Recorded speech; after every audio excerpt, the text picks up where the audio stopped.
Bonsoir et bienvenue sur Polynésie, la première. À la une de l'actualité de ce dimanche, une bonne partie de Raivavai coupée du monde. Téléphone, Vini, Internet, plus rien ne fonctionne. Les conséquences sont importantes pour l'économie de l'île, mais aussi pour la sécurité des habitants. Un congé paternité de 11 jours qui viendrait se rajouter aux 3 jours accordés à la naissance d'un enfant. Le texte doit être validé par l'Assemblée et concernerait dans un premier temps les fonctionnaires. Les patrons sont contre. La délégation de Tahiti qui défile en nombre vêtue aux couleurs du pays. L'émotion était palpable hier au stade flambant neuf de la ville d'Honiara.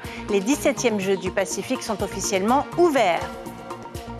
La constellation de Matari qui se lève à l'horizon, place au temps de l'abondance, une date importante pour les artistes du conservatoire qui se produisent actuellement dans les jardins du musée de Tahiti et des îles. Ignacio Raveino et David Chang sont sur place et nous diront ce que signifie cette date dans le calendrier polynésien. Et puis vous découvrirez ou redécouvrirez la sculpture AA, site importante pour les habitants de Rurutu. En 1998, une copie avait été exposée au musée des îles avant de retourner aux Australes. Ce sera dans notre rubrique Fénois d'avant. Une grande partie des habitants de Raivavai privés de réseaux de télécommunications et ce depuis plusieurs semaines. Lignes fixes, téléphone portable ou encore connexion Internet, rien ne va plus dans cette île des Australes. Reportage sur place de notre correspondant Arthur Tiari. Le commentaire est signé James O.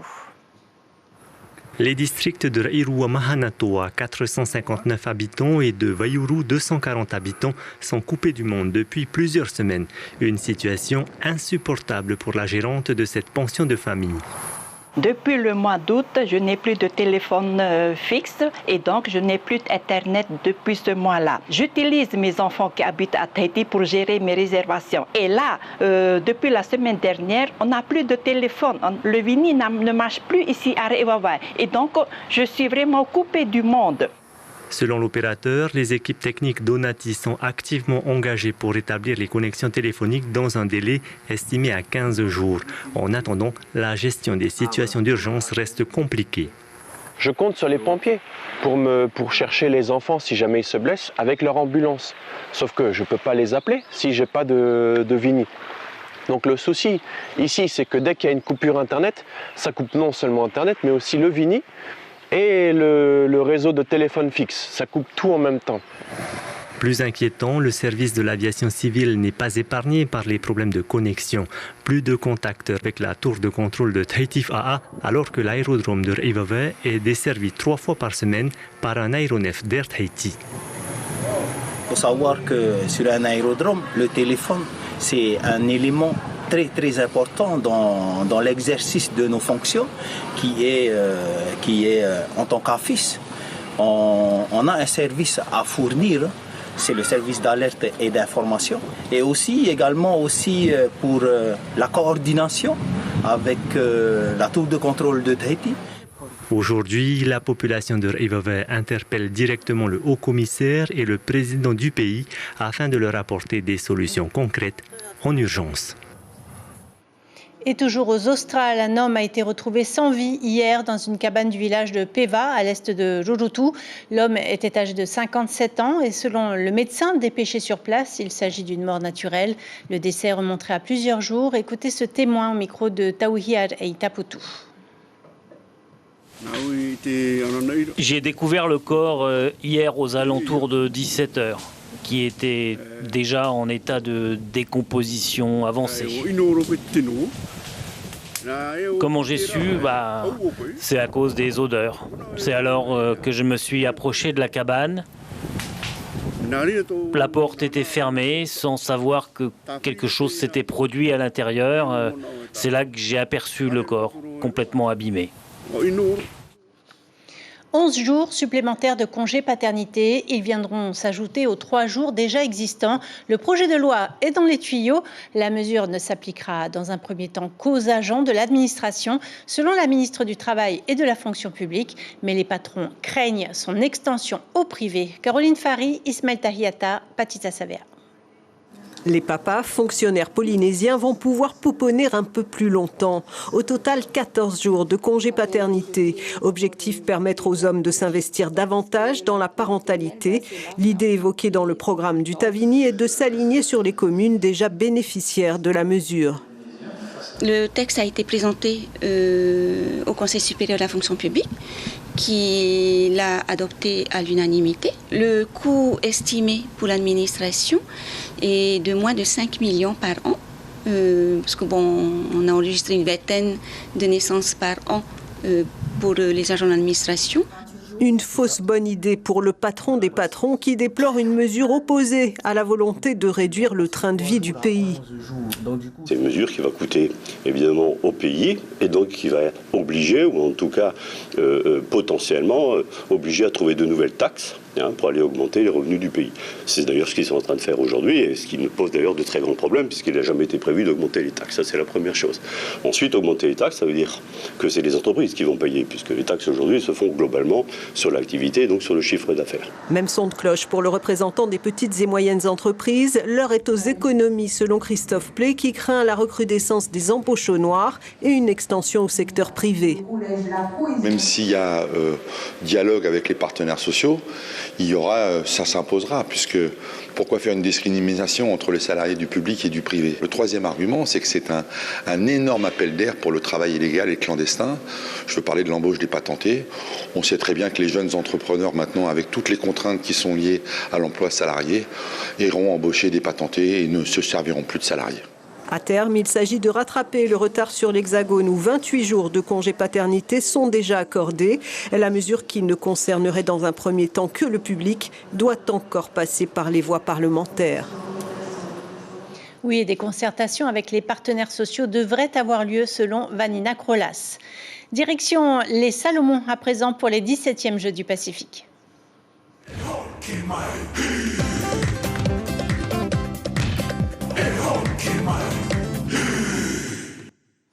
Les Jeux du Pacifique 2023 sont officiellement lancés. Vous avez pu le voir en direct hier soir sur notre antenne.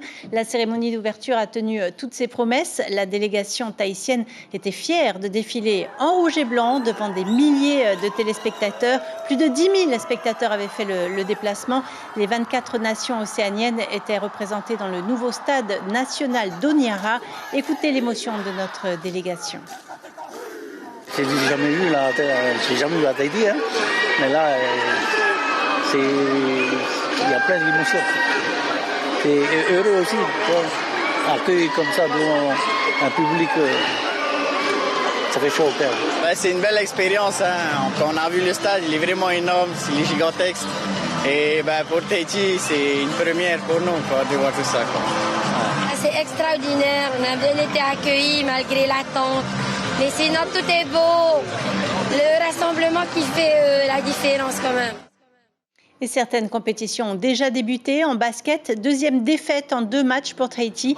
Cet après-midi, vous l'avez peut-être suivi sur notre antenne, ce sont les Calédoniens qui ont gagné 53-50 contre les Tahitiens.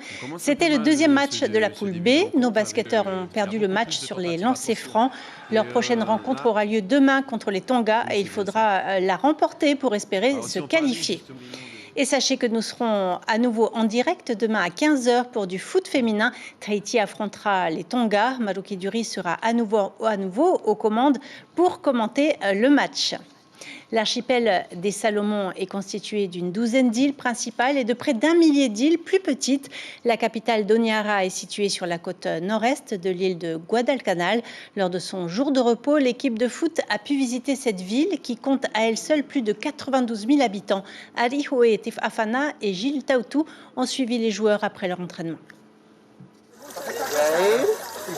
Depuis leur arrivée, les délégations s'adaptent aux conditions de vie salomonaises. Après une matinée d'entraînement, les footballeurs sont au repos, bain de glace pour certains et massage pour d'autres. Ça fait du bien, hein, après une grosse séance hier, ça fait du bien un peu de massage pour la récupération, hein, toujours important pour enchaîner un bon tournoi. C'est important parce qu'on joue un match mardi, que tous les 11 titulaires soient pris pour le combat. Hein. Les athlètes profitent de leur temps libre pour donner des nouvelles à leur famille, mais pas que. Reymana et Eddy vivent l'aventure des Jeux du Pacifique pour la toute première fois et ils ont troqué leurs crampons contre des baskets. Les coéquipiers s'aventurent en terrain inconnu afin de visiter les alentours. En ce premier dimanche off, les deux copains découvrent un autre univers. Il fait trop chaud là, mais sinon ça va. On essaye d'adapter là où on est. On n'a rien à faire, et du coup on essaye de profiter un max avant les compétitions. Mais sinon on reste toujours à fond dans les compétitions. Une immersion au cœur de Honiara leur permet de se changer les idées avant la reprise des hostilités. Comme vous avez pu le voir, quelques athlètes ont profité de ce temps libre pour faire un petit tour dans la ville ou encore au marché. Et là, je suis avec Eddy, footballeur de l'équipe tahitienne. Eddy, on profite du temps libre pour venir visiter un peu aux alentours. Ouais, bonjour, voilà, on essaie de profiter de ces temps libres pour sortir un peu du confort du foot et pour regarder un peu comment ça se passe ici, commencer le marché, tout ça, pour sortir un peu. Hein. Et voilà, on essaie de profiter de ces moments-là pour décrassage, tout ça. Hein, voilà. Donc voilà, les athlètes profitent de bien se reposer avant le début de la compétition. Début des compétitions demain, lundi 20 novembre. Et pendant ce temps-là, à l'autre bout du monde, aux Canaries, les Tahitiens font des étincelles à la SSL Gold Cup. Premiers dans leur poule en 32e de finale, les Black Pearls ont terminé deuxième de leur poule lors des 16e de finale. Ils sont donc qualifiés en 8e. À bord, Yann Rigal, Alexis Gaillet, Manutea Marhey, Hervé Cunningham, Heiniti Mayarit, Imana Degage, Tom Lamotte, Teiki Hachesh et Teva Pichard. La compétition reprend dans 2 jours. Le niveau monte, la pression aussi. Les Tahitiens devront affronter la Pologne, le Brésil et la Lituanie. C'est le rêve de tout sportif, se confronter au meilleur de sa discipline. Le district de pétanque à Bora Bora a organisé une rencontre au sommet entre les joueurs confirmés et Dylan Rocher, 9 fois champion du monde, Stéphane Robineau, 9 fois champion de France et Michael Bonetto, 2 fois champion d'Europe. Plus de 150 personnes se sont retrouvées au boulodrome du complexe sportif de Te Imaivarua pour un moment de partage convivial. Écoutez les champions au micro de Tamatea Terorotua. On va essayer de leur faire voir ce qu'on sait faire de mieux. Et voilà, c'est toujours bien de se confronter à d'autres îles, d'autres cultures. Donc au niveau pétanque, ça va être sympa, je pense. Parce qu'il y a des très bons joueurs qu'on ne connaît pas forcément. Et voilà, ça va être l'occasion de les rencontrer. On a rarement vu ça, l'accueil chaleureux, très chaleureux, des gens conviviaux et tout. Donc ça fait chaud au cœur. Donc on va avoir plein de souvenirs quand on va repartir. On va rester encore quelques jours ici et c'est un grand plaisir. Le retour de l'abondance avec l'apparition de la constellation des Pléiades, c'est Matari Inia. L'événement prend chaque année un peu plus d'ampleur. Ce soir, c'est le Conservatoire artistique de la Polynésie française qui organise l'événement dans les jardins du musée de Tahiti et des îles. Une centaine d'artistes interprètent des himene, orero, danses, contes et autres légendes. Je vous propose de rejoindre tout de suite Inacio Raveino et David Chang pour en savoir un peu plus. Bonsoir Inacio, que représente Matari Inia ? Bonsoir Cybèle, plus grand chose je vous avoue à l'instant où l'on peut récupérer tout ce qui est pitance et compagnie fruits dans les supermarchés. C'était une fête très importante, c'était l'équivalent du Nouvel An polynésien. Comme vous pouvez le voir derrière moi, la soirée vient de se terminer parmi la centaine d'artistes qui se sont succédés sur ce pépé, comme on dit, sur cette plateforme.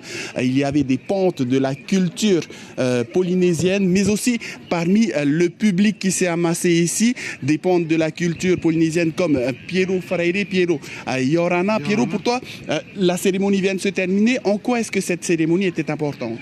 C'est très important parce que ça fait d'abord partie de notre culture polynésienne et en plus ça nous encourage à remercier d'abord la nature pour tout ce qu'elle donne pour nous et ça nous encourage aussi à protéger notre nature, notre environnement. Voilà, c'est pour ça que je suis là.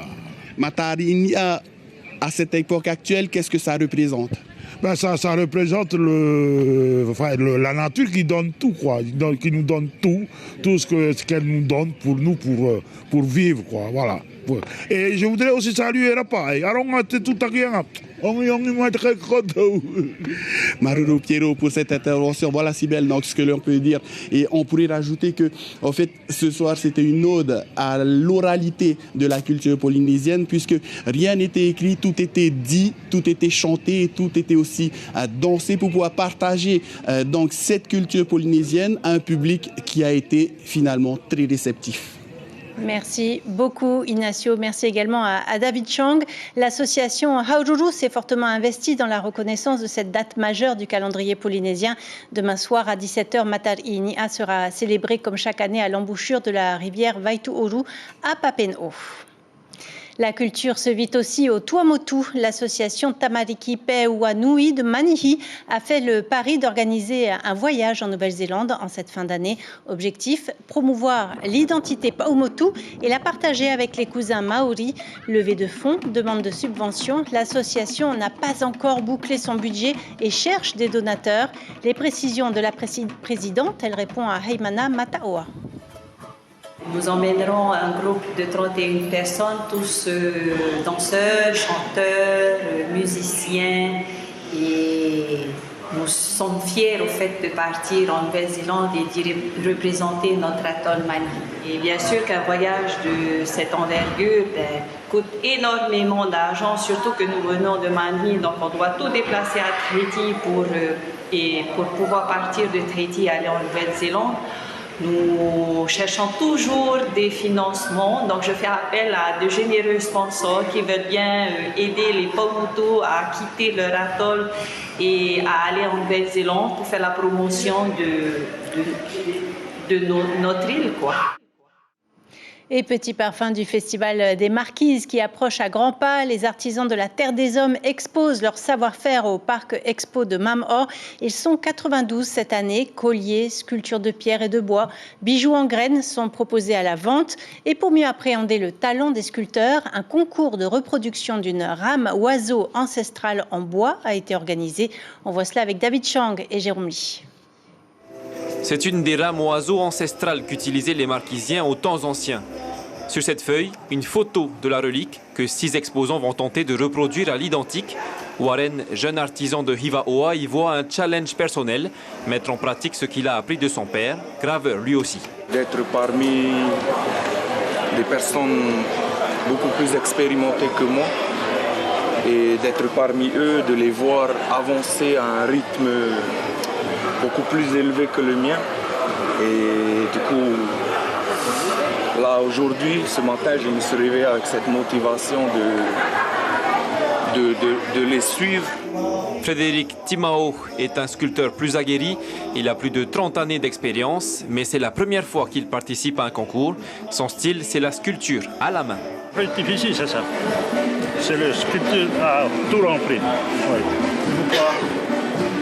Parce qu'il y a des choses que tu ne peux pas comprendre. La rame qu'on a choisie comme ça, la rame oiseau, il y a son dessin qui est dessus, il y a les motifs. Les participants du concours devront donc reproduire la rame au motif près et même au centimètre près. 1,32 m de la longueur, de la pointe jusqu'à bas, ici.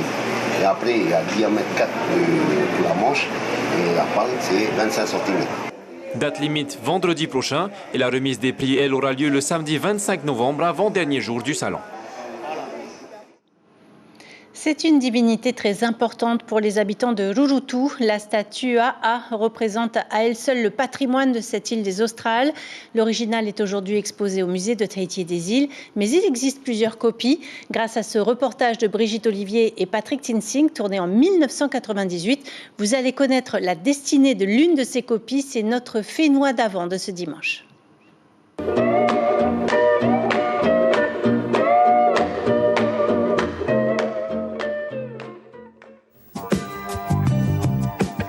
Cette statue en plâtre est l'une des 2 seules copies réalisées à la fin du 19e siècle d'après l'original, gardé au Musée de l'Homme de Londres. Un moulage très fidèle qui restitue toute l'originalité de cette pièce maîtresse de l'art Rurutu. Elle représente Aa, ancêtre qui peupla cette île de l'archipel des Australes et fut divinisé après sa mort. Creuse, elle abritait à l'origine une dizaine de petits tikis de pierre qui sont aujourd'hui disséminés dans différents musées d'Europe. Tout son corps est couvert de figurines de forme humaine. Ce genre de sculpture est unique en Polynésie. Je l'aime beaucoup parce que plusieurs figurines sont représentées et parce que aussi cela représente une valeur importante pour les îles australes. Bien qu'elle ne soit qu'une copie, cette pièce est estimée à 5 millions de francs pacifiques. Elle restera 2 mois au musée de Tahiti des îles et rejoindra ensuite Rurutu, sa nouvelle terre d'accueil, où ses descendants pourront la contempler à loisir. C'est une fierté qui retrace un peu toute l'histoire de Rurutu et la culture de Rurutu, notre identité. Et ça, je suis bien fier de qu'il y ait ce moulage qui revient sur le territoire. Et pour la population de Rurutu, je crois qu'ils sont tous fiers. Aa arrive de Los Angeles. L'ancêtre de Rurutu était la propriété d'un monsieur Carty Cooper, citoyen américain, qui à sa mort en fit don au peuple des Australes.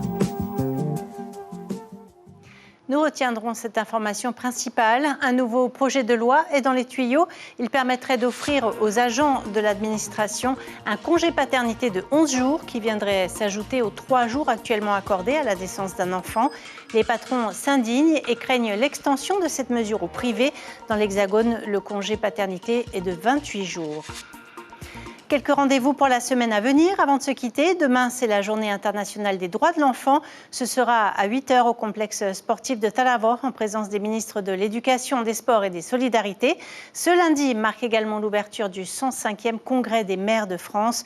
Le président Moetai Broderson a prévu d'y participer. Et puis, la fête de la science se déroulera du 21 novembre au 8 décembre. C'est la première année que l'organisation est confiée au Whare Natura, à l'écomusée de Moorea. Au programme de votre soirée sur la première, le film Let's Dance, puis la série This Is Us.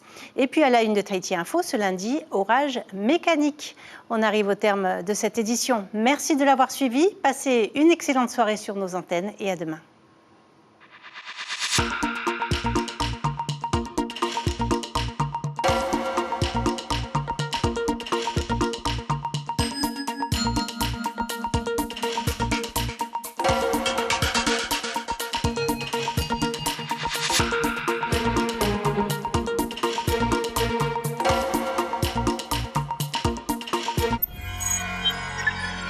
Retrouvez ce programme en replay sur notre site internet